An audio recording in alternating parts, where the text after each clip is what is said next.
Hello, everyone. Welcome to Revolutionary Health. I'm Charles Stevens, the Executive Director of the Counter Narrative Project. And I'm David Malebranche. I was going to do a British accent today. Oh, I don't know why. I wanted to do a British accent of a reporter who was covering Trump.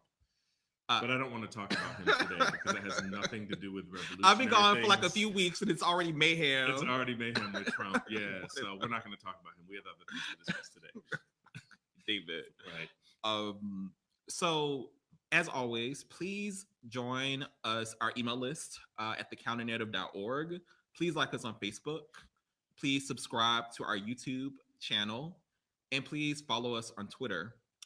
So where do we want to get started? I think we had a question from last week. Yeah, we had a really good discussion.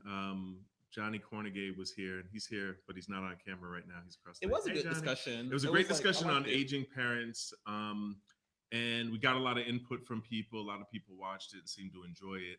And one of the questions was how to talk about sex with your aging parents, and that came after we actually completed the show. And I was thinking to myself, like, I couldn't even talk about sex with my parents when they weren't aging, when I was younger and stuff. So it's a tough thing. But I think what it's getting at is that we have to realize that our parents are still having sex and our elders still have sex Mhm. for a long period of time. And a lot of people think that once you turn whatever age, I'm not going to say 50 because I'm turning 50 in the next year, but like Wow. once you turn like 60 or 70, that people aren't having sex anymore. And we know that folks are. There have been reports, there seems to be one like every year that comes out talking about some kind of STI outbreak in a nursing home.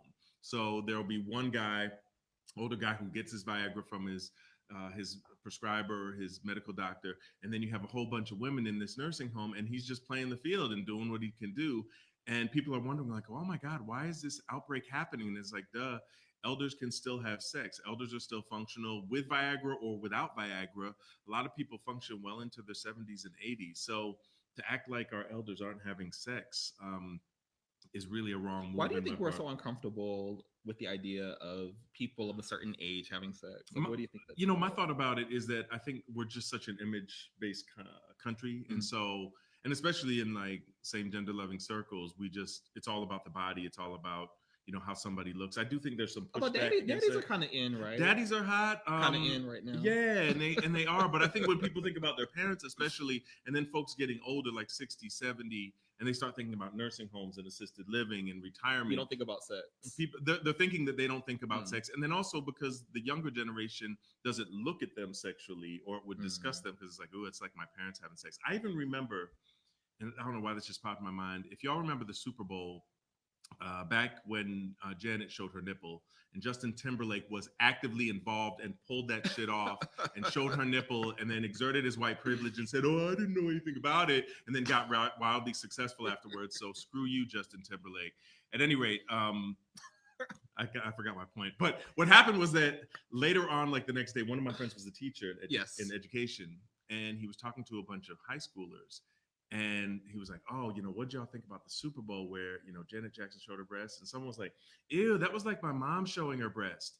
And Janet was only Wow. like 40, maybe upper 30s at the time, and it was like, "Ew, that's gross. She's an old lady." And that's when I realized, like, oh shit, like people who are in their teenage years look at 30s and 40s as really almost elderly. Yep. So when you're looking at like 50s and 60s and 70s, no one's going to think you're having sex at that point. If you're thinking that someone in their 30s or 40s, is actually disgusting to show a nipple.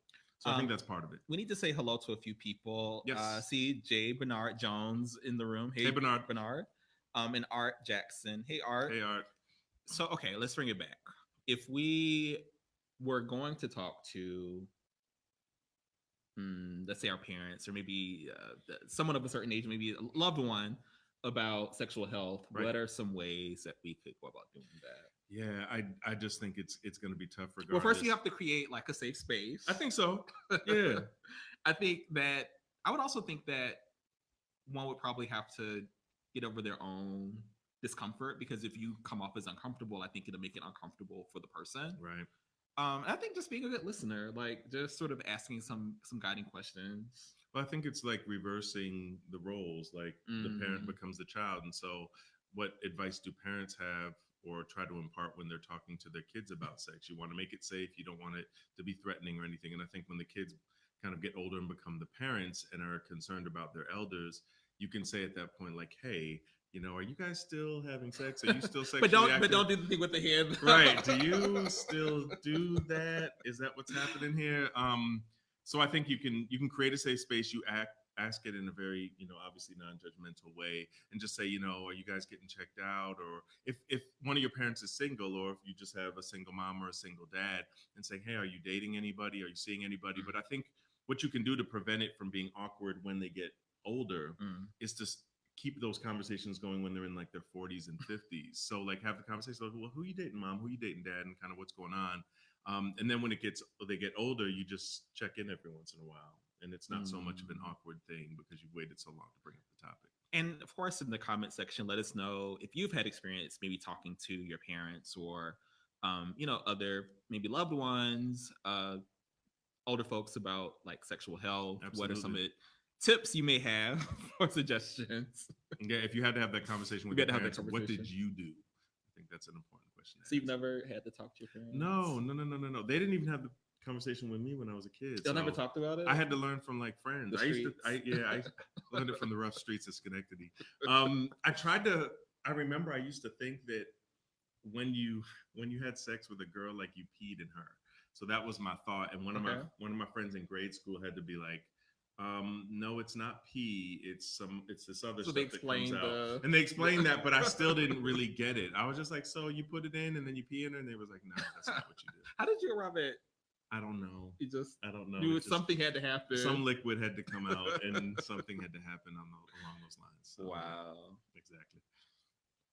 Cool. But yeah, I think we were going to talk about eczema today. It's really exciting. Eczema is a very exciting topic. Well, I mean, I definitely know that it's something that a lot of Black men, or I imagine folks Black in women, general, talk about. Yeah.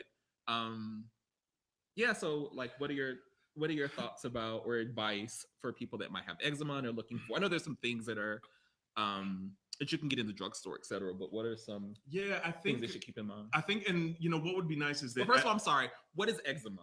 What is eczema? But I want to mention to people, like as we're talking about it, if you have eczema, or you know someone in your family or personally that has eczema, what they do, kind of chime in, write a comment, let us know how you manage it and kind of what you do, whether it's over the counter or alternative treatments.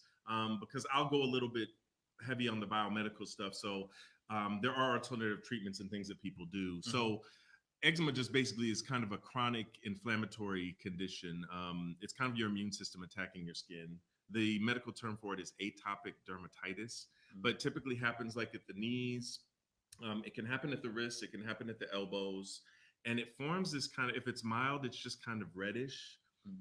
If it's more moderate, then it's kind of reddish with like some whitish spots on it. If someone's like my complexion, for example, would it still be reddish? No, actually it's whitish because it forms like a whitish plaque. So regardless of whether you're white or dark skin or light skin, whatever it may be, you're gonna have like a whitish appearance to it.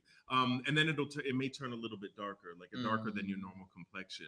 And so what happens a lot of times is that it can go from very mild to very severe, and it's coating like all these areas of your body, your knees, behind your knees.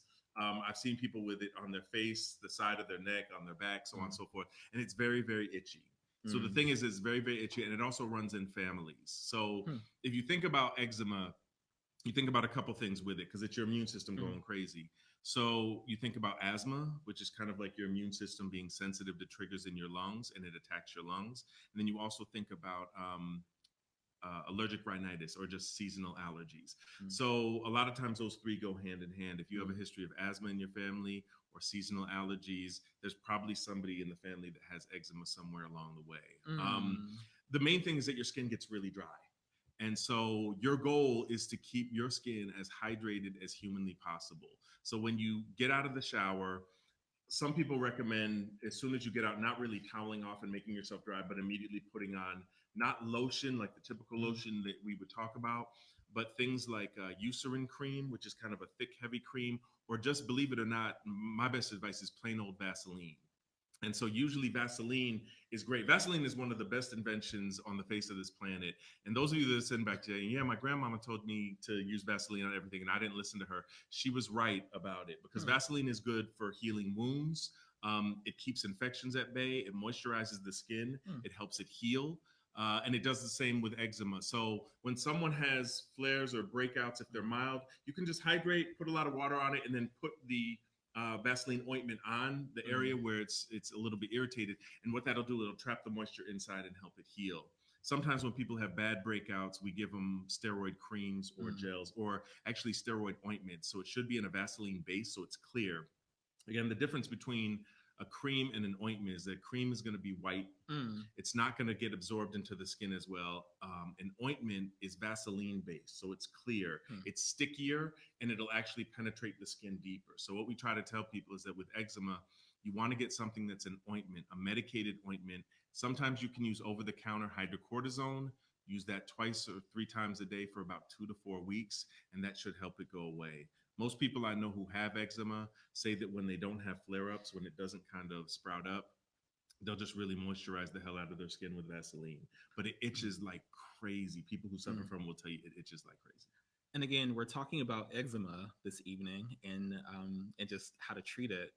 So you said it's chronic, but is there a cure for eczema? Is there a way to get rid of it? I don't think so. I think a lot of triggers are around the immune system too. So like it's like seasonal allergies. If there's a time of the year when your immune system starts acting up, stress, I was going to say as well, can actually be a trigger for eczema flare-ups as well. So those kind of things, being out dry, not being hydrated, those kind of things have been. You said Vaseline is a great way to. Vaseline is a great way to kind of keep the breakouts from coming back. And so during those periods where you don't have your flare-ups, if you suffer from eczema, instead of using like cocoa butter or shea butter, just go ahead and use plain old Vaseline. It's cheap as out, and not like the scented Vaseline. What about the store brand? Store brand would be fine. So you go to Walmart. Any kind of petroleum jelly. Yeah, petroleum jelly. You can do that and get it in a big tub, and you'll be fine. And I mean, you don't want to grease yourself up so that you're sliding. Like you're about to go fight somebody, right? But like, just put it exactly. Put it all over my face. But just like put it in these areas and. It really keeps the moisture in. So when you're having a breakout, is it useful to use Vaseline? You can if it's mild. If it's becoming like scaly and either darker than your normal complexion, or if you're lighter skin, if it becomes very red and what we call like an angry rash. Like I don't know how rashes can get angry, like they're pissed off or something. But they if they get really angry or upset, or it seems like it's more severe than usual, that's when you want to see a dermatologist and talk to the dermatologist, talk to a skin doctor. And what kind of questions?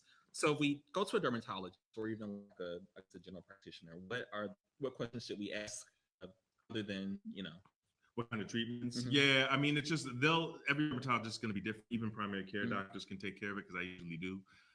If someone comes to me with eczema, and so you can actually have somebody, just give you a regular Vaseline-based ointment that has a steroid cream or has a steroid component in it. So there are mild steroids, there are medium potency steroids, and then there's really strong steroids. You don't want to use steroid ointments prescription strength for longer than like 2 to 4 weeks, because it can really thin out the skin and cause some side effects. So you want to use them for short bursts and then be done with them, and then go back to just plain old Vaseline. But if you ask the doctor, like if you go to a specialist, a dermatologist, sometimes if those creams don't work or those ointments don't work, there's phototherapy they can use, and there's some pills that they use to kind of calm the immune system down if it does get that severe. But usually most of the cases are pretty mild to moderate, and they just cause a lot of inconvenience because people are itching all the time. That's kind of the main thing. That's incredible. And of course, if you have questions about eczema or other sorts of skin ailments,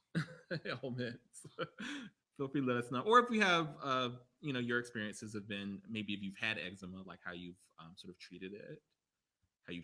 Yeah, it's a pretty common skin condition, and like I said, it runs in families. So a lot of people have them flare up, and we see it a lot in clinics. Well, lotion. Are there things that might make it worse that people might normally put on their skin that should be hydrogen peroxide? Don't put hydrogen peroxide on. Why would somebody put hydrogen peroxide on their People are told a lot of times in families, like if you have a wound or a cut or something else happens, you put hydrogen peroxide because it bubbles. It makes this like pretty little noise, and it looks like it's working and it's killing bacteria or it's fixing something. It's actually causing more of a chemical burn on your skin. So you have to really be careful with hydrogen peroxide. So especially with wounds, but like with eczema, you don't want to do anything like that. It'll make it definitely worse. Are there any long-term other risks or challenges associated with eczema? Like, let's say it goes untreated. I know you said it might get turned into an angry rash. Yeah, If you will, but so if you have like a bad angry rash, what can happen is that the skin gets so dry and kind of irritated that it breaks, and you can have little breaks in the skin. When you have little breaks in the skin like that, bacteria from the skin, like staph, can get in and then cause an infection. So you could get an abscess or what we call a cellulitis, which is just an infection right underneath the skin tissue. So you want to make sure again that it's hydrated. You don't have those breaks in the skin because it could get infected and then make things worse. Okay. That's what you want to avoid.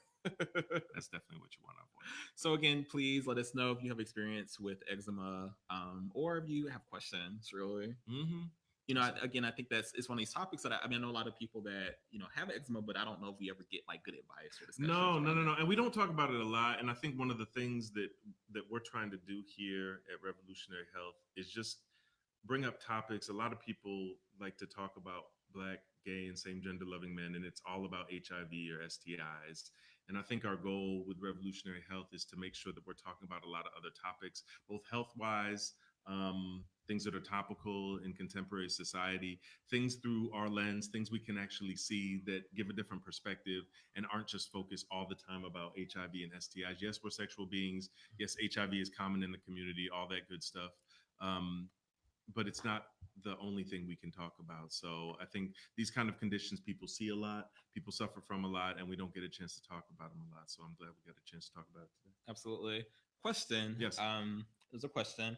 I had acne as a kid, and it really impacted my self-esteem. I used to use Noxzema, and it would dry my skin. It took me years to find something that works. What advice would you give for adults with acne? And I have a zit today, so I'm like really subconscious of that question. So with acne, I think one of the things that can happen is that and people think it's just kind of a teenage thing, and once you get out of your teenage years, you're done. But people will still have acne and still have breakouts when they're older, and it's just your pores in your skin get clogged up, and we call them comedones when they kind of get plugged up. Comedones, yeah. Okay. And so they just kind of get plugged up, and a lot of it has to do with your hormones. How much there's a protein substance called sebum that the skin produces that gets kind of trapped inside the hair. And then when the hair follicles turn underneath or when they stick out, sometimes it causes a little bit of an infection. So acne can range from just really mild and red to something that has a lot of pus and like large nodules as well. I think whenever you're talking about acne, the first thing you want to talk about is how you clean your skin. And so every day, how do you wash your face? And so a lot of us, I know I was raised on Ivory soap and did not realize. Which is probably racist. I don't know if it is or not, but I just know that it dried the fuck out of my skin. Okay. And people didn't realize that until later on. And then they were like, oh, wait, this is actually, people use it. It's kind of a staple that everyone knows. It's a name brand that everyone knows, but it dries your skin out tremendously, and especially with your face. So what most dermatologists recommend is a facial cleanser called Cetaphil, Cetaphil. Oh, you're going to have to spell that one again, David. Cetaphil. It's called Cetaphil. You can find it at any pharmacy, and it's kind of a clear solution that is really, really good for like cleaning out the pores on your face. Noxzema isn't really all that good. There are some topical. Noxzema's not good? It's not that great, no. Sometimes for teenagers it is. There's a medication or a group of medications called retinoids. There's one called adapalene, which is a cream. It's actually over the counter. It's also called Differin, Differin. Wow. And you use that probably, I think it's when you wake up in the morning. I think that's the best time you use it. And that's when you have mild acne, that's what you start off with. If it gets more severe than that, you're having a lot of different like pustules, or they look like real like bad zits with a lot of pus in them, then you start using things like benzoyl peroxide, which can be prescription or over the counter. Okay. And then sometimes you can go to doctors to get topical antibiotics. So let me make sure I have this right. So could you just go over again over the counter things you can use to treat acne, or better yet, just moisturizers that are really good? Yeah, I think Cetaphil is really good. St. Ives has some great products, and those are the products. Yes, Cetaphil and St. Ives both have really great projects. I use Cetaphil. Okay. What do you use? Noxzema. You use Noxzema? He's like judgment. No, but you I know, didn't know. I think no, I think the thing is that it's whatever works for your skin because all our skin types are very different. And so some people produce more oil than others. Some people are more dry than others. And that's So like a thing if you have like oily skin versus dry skin, and right, knowing that, that's like a really important yeah, thing. right. So it's kind of important, but I think the main thing is like a facial wash and something that's hypoallergenic, so something that's not going to cause an allergic reaction on your Hmm. face. So Cetaphil is good for that. Some of the St. Ives products are good. And then after that, if you have bad acne, you're looking at those topical retinoids called adapalene. You're looking at benzoyl Mm. peroxide. You're looking at topical antibiotic creams or ointments What that you about can like the use. facial stuff that people like when people like trying to give themselves facials and like be all spa day with it? Like, what is that helpful? Like, I've seen, with cucumbers Yeah, and like, yeah, because I guess there are cucumbers also and people facial that masks. probably want to use things that may not be so chemical, like, Right. or more More natural. natural. Hmm. Yeah, all that stuff is really, really good. Like a facial scrub. Like sometimes people will get like I'm trying to think of what like a maple sugar scrub. Any kind of scrub that kind of stimulates your pores, wipes off a lot of the dead skin. Okay. What they're doing with a scrub is just scraping off a lot of the dead skin that's on your face so that your sebum, that protein, all that kind of junk that clogs up your pores doesn't stay in there so that your skin can breathe. That's why they tell you, like for guys after you shave, they tell you to wash your face off with cold water instead Okay. of warm. Oh yeah, that's Um, important too. yeah, Because so it's like your pores and stuff. yeah, your pores kind of close up and they get a little bit smoother and they do all that kind of stuff. So after that, what you'll have is something with, if you're using these kind of creams, if it doesn't get any better, you can actually go to something like an oral antibiotic. One called doxycycline is Hmm. really good. Um, and then if you have really bad acne where it's like all over your back, all over your face, there are these huge nodules Hmm. that are coming up. It's Hmm. painful, it's uncomfortable. People cosmetically will be really uncomfortable to go out in public when it because acne can get that bad. There is a medication. It used to be called Accutane, but they discontinued that brand in the Hmm. United States. It's a pill. You have to see a dermatologist for it. They are the ones that usually get approved. There's this special contract they have to have with the pharmacy because it has potential side effects to affect your liver and some of Mm. your blood counts, like your white blood cell count, your red blood cell count. Mm. But that's only when it really, really gets severe. Outside of that, Wow. you could use some of this topical stuff and feel fine. And most primary care providers are actually pretty good at handling acne.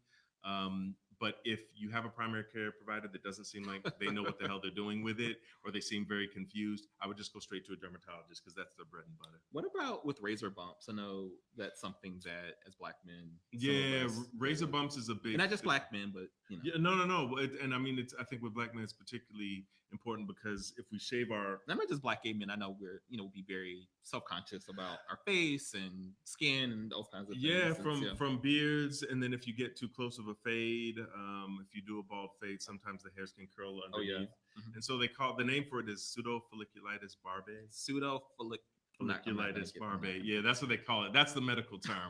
that. So it's just razor bumps. So what they tell you to do is if you start getting it under your neck, on the back of your neck, any place Mm. like that, let the hairs grow out. Because what's happening is that the hairs are curling out underneath and they're curling underneath the skin. And so what you have to do is kind of let the hairs grow out. And then sometimes if you can see them, you can kind of take some tweezers or something and just kind of tease them out a little bit. Take a warm, hot shower, kind of vigorously rub your beard or rub the back of your neck. Sometimes hydrocortisone cream will work, like Mm. that you would use with like poison ivy. Sometimes that helps. Um, but for the most part, it's one of those things where you really have to Just kind of let it kind of run its run its course. course. And Yeah. sometimes you just have to grow your beard out or grow your hair out, not get a fade, and then the bumps will kind of die down as your hair gets better, Mm. and then you can kind of get back to fading or something. Rarely people will use like oral steroids to help with the inflammation back Mm. there, or sometimes you can use a topical antibiotic similar to what you use on your face with acne, Yeah. or sometimes we give people oral antibiotics if it Mm. gets that bad. But it just depends on how uncomfortable it gets for somebody.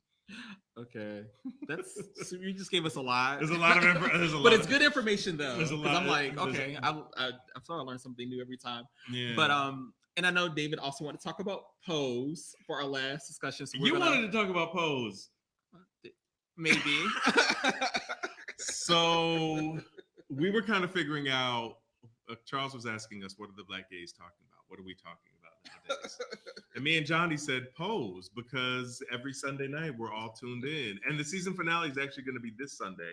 Wow. Um, Are there viewing parties? there are viewing. I know a lot of people that have viewing parties and get together with it. I watch it with my nephew every week, and we sit there and kind of watch, and then we cry. I think like most of the episodes, I've been moved to tears at some point. Really? The acting is phenomenal, with the exception of We don't want to. well, I've heard that it's grown over the course, and we're happy with that. well, everyone's a good actor. There's only Who's your one favorite? person. Who's your favorite? Angel. Angel's your favorite. Why is Angel's my that? favorite. I think she's a natural actress. I think she emotes on the screen. She seems very natural. I just think she's wonderful. Of course, Billy Porter. He's a friend of mine, so I love Billy's character. Is there a character kind of that you identify with more than some of the others?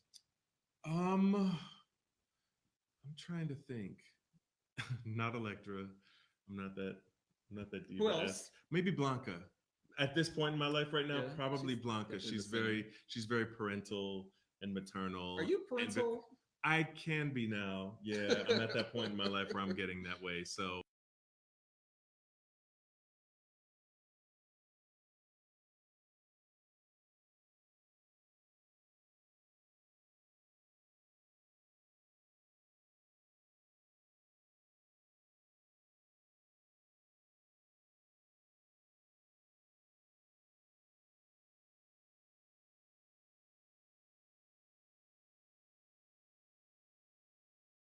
Seeing a blank screen, Johnny. What is going on? Is it still on? yeah, I'm in. Oh, it did go black. I'm enjoying. Yes. I'm enjoying all of it. I really think it's. I really think it's a well written show. I think the What's been representation. your favorite episode so far? The Christmas episode. I guess we've gone all men on film with it. We should probably We should. How about let's tie back to health? How do you feel like Pose relates to revolutionary health? No, I think it's revolutionary because a lot of the actresses are trans. You have trans women on there with major characters, major arcs, and everything going on in their lives. And I think it's not so much just saying like, oh, this is a show about, because somebody actually had posted on Facebook that they didn't want to watch it. They were ranting and raving about, I'm gay, I'm not trans, I'm not femme. But one of the things I appreciate about the show is that I think it's an amazing, just an amazing depiction of the complicated relationships and joy and challenges that queer and trans people of color experience. And absolutely, I love that. It's just, I think it really is perhaps probably the most the closest things that sort of reflects any reality that I know, that I've seen, and I've definitely. I'm just so glad the show exists, and it's been renewed for season 2. But it looks like we're right at time. So again, thank you so much for tuning in, David. Did you have any final word? What are we going to talk about next week? We don't have a topic, do we? Yeah. Can we do monogamy? So we want to have a show on monogamy. Is it healthy? For tuning in. Please like us on Facebook, subscribe to our YouTube channel, and follow us on Twitter, as well as joining our email list. And David, what's on your shirt? What does your shirt say? Black Gay Vote. So please, folks, register to vote. Register to vote. Make sure you vote. And if you want some more information about that, feel free to reach out to us. But with that, thank you so much for joining us, CMP Tribe, and we will be with you next week. All right, y'all. See you later.